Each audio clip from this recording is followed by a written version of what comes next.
If you're in a bad state of mind because of your past decisions, you have to listen to this. So if you want a quick fix, what you need to do as soon as possible is you have to take conscious responsibility for creating the kind of life that you want. The only reason you ended up in the position that you're in right now is because you failed to foresee the future. You failed to recognize the patterns, or you didn't set up the right systems to buffer unexpected scenarios, like having some sort of a framework to think easier. So someone comes up to you and says, do you want to go out? Do you want to go eat out or something? And while you kind of do, you know that you have more important work to do, or you have something else that's more important for you in general. So in this sort of situation, based on your framework of thinking, you could say to yourself, if it isn't a clear yes, then it's a clear no.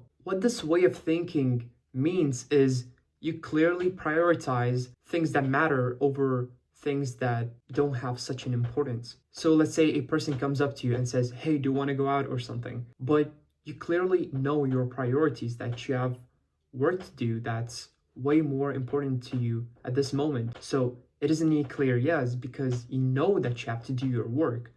So what do you tell that person?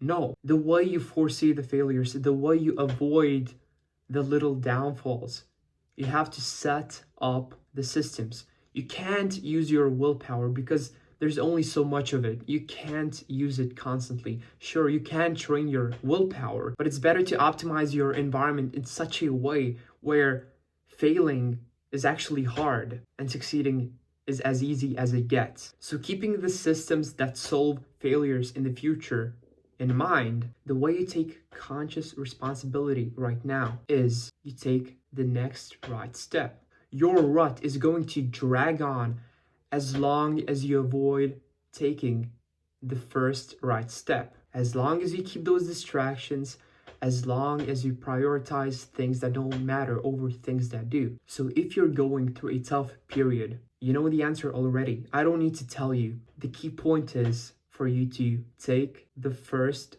right step towards the direction that you want. It all depends whether you want it deeply enough. Maybe you're avoiding fears or confrontation of something. You have to figure that out. But again, you already know the answers, the steps you need to take. Just take action. Otherwise, you will prolong this state of mediocrity, which is kind of lame and, well, unfortunate. Anyways, take action, take the first right step, and succeed or die trying.